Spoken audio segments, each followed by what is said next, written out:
Friends, ಬನ್ನಿ ಇವತ್ತಿನ ವಿಡಿಯೋದಲ್ಲಿ ನಾವು ಉತ್ತರ ಕರ್ನಾಟಕ ಸ್ಟೈಲಲ್ಲಿ ಮಾಡುವಂಥ ಮಿರ್ಚಿನ ಯಾವ ರೀತಿ ಮಾಡೋದು ಅಂತ ನೋಡ್ಕೊಂಡು ಬರೋಣ. ಅದೇ ರೀತಿ ಬ್ಯಾಡಗಿ ಮಿರ್ಚಿನ ಇದೇ ಥರ ಇರುತ್ತೆ ನೋಡಿರಿ. ನಾವು ಒಂದು ಬೌಲ್ ತೊಗೊಳ್ಳೋಣ. ಬೌಲ್ ತೊಗೊಂಡು 3 ಸ್ಪೂನಷ್ಟು ನಾನು ಸ್ಪೂನ್ ಹಿಡ್ಕೊಂಡಿದ್ದೀನಲ್ಲ, ಆ ಸ್ಪೂನಿಂದ ನಾನು 3 ಸ್ಪೂನು ಹಸಿ ಕಡಲೆಬೇಳೆ ಹಿಟ್ಟನ್ನ ಹಾಕ್ಕೊತಿದ್ದೀನಿ.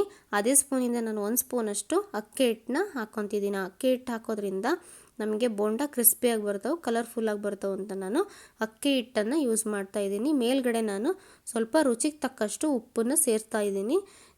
ಮೇಲ್ಗಡೆ ಮತ್ತು ಒಂದು ಸ್ವಲ್ಪ ಅಡುಗೆ ಸೋಡಾನ ನಾನು ಮೇಲ್ಗಡೆ ಒಂದು ಚಿಟಿಕೆಯಷ್ಟು ಅಡುಗೆ ಸೋಡಾನ ಹಾಕ್ತಿದ್ದೀನಿ. ಮೇಲ್ಗಡೆ ಸ್ವಲ್ಪ ನಾನು ಅಜ್ವಾನನ ಕೈಯಿಂದ ತಿಕ್ಕಿ ಹಾಕೋದ್ರಿಂದ ಮಿರ್ಚಿ ಘಮ ಕೊಡುತ್ತೆ ಅಂತ ನಾನು ಅಜ್ವಾನ ಹಾಕ್ತಿದ್ದೀನಿ. ಮೇಲೆ ಸ್ವಲ್ಪ ಜೀರಿಗೆ ಹಾಕೋದ್ರಿಂದ ಕಂಪು ಬರುತ್ತೆ ಮಿರ್ಚಿ ಅಂತ ಜೀರಿಗೆ ಹಾಕಿದ್ದೀನಿ. ಕಾದ ಎಣ್ಣೆನ ಹಾಕೋದ್ರಿಂದ ಅದು ನೋಡಿರಿ, ಕಾದೆಣ್ಣೆ ಹಾಕಿದರೆ ಹಿಟ್ಟು ಮೇಲೆ ಗುಳ್ಳೆ ಬರ್ಬೇಕು ಈ ಥರ, ಅಂದರೆ ನಮಗದು ಎಣ್ಣೆ ಕಾದಿದೆ ಅಂತ. ಆ ಎಣ್ಣೆ ಕಾದಿದ್ದ ಹಿಟ್ಟು ಮೇಲೆ ನಾವು ಚೆನ್ನಾಗಿ ಹಿಟ್ಟನ್ನ ಕಲಿಸ್ಕೋಬೇಕು.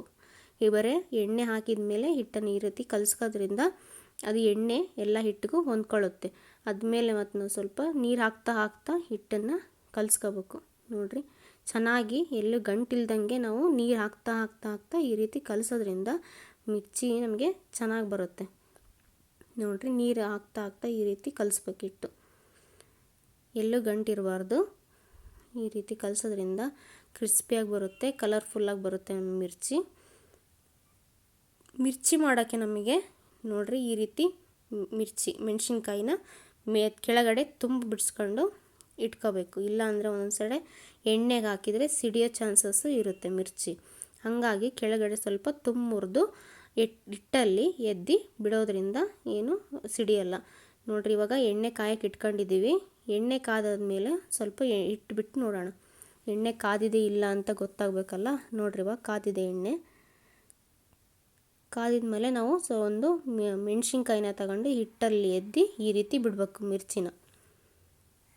ನೋಡಿರಿ, ಈ ರೀತಿ ಬಿಡೋಣ. ಎಣ್ಣೆ ಚೆನ್ನಾಗೇ ಕಾದಿದೆ, ಗುಳ್ಳೆ ನೋಡಿರಿ ಯಾವ ರೀತಿ ಬರ್ತಾಯಿದೆ ಅಂತ. ಒಂದು 4-5 ಬಿಟ್ಟು 1-2 ನಿಮಿಷ ಬಿಟ್ಟು ಒಂದು ಸೈಡ್ ಬೆಂದ ಮೇಲೆ ಅದನ್ನ ಇನ್ನೊಂದು ಸೈಡು ಹೊಳಿಸಿ ಹಾಕಬೇಕು, ತಿರುಗಿಸ್ಬೇಕು ಅದನ್ನು. ಮಿರ್ಚಿನ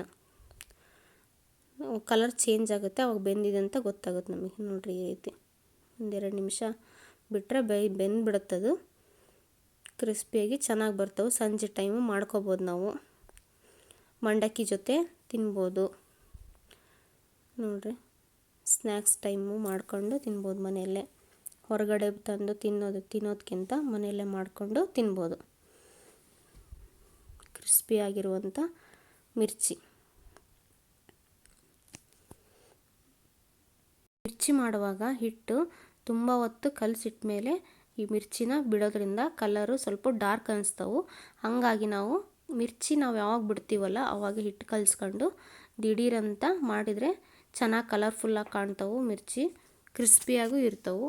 ನೋಡಿರಿ, ಈ ರೀತಿ ಕಾಣ್ತೈತಿ ಮಿರ್ಚಿ ಬಿಟ್ಟಾದ್ಮೇಲೆ. ಒಂದ್ಸರಿ ಮನೆಯಲ್ಲಿ ಟ್ರೈ ಮಾಡಿ ನೋಡಿರಿ, ತುಂಬ ಚೆನ್ನಾಗಿ ಬಂದಿರುತ್ತೆ ಕ್ರಿಸ್ಪಿಯಾಗಿ. ನಾವು ಟ್ರೈ ಮಾಡಿದ್ದೀವಿ.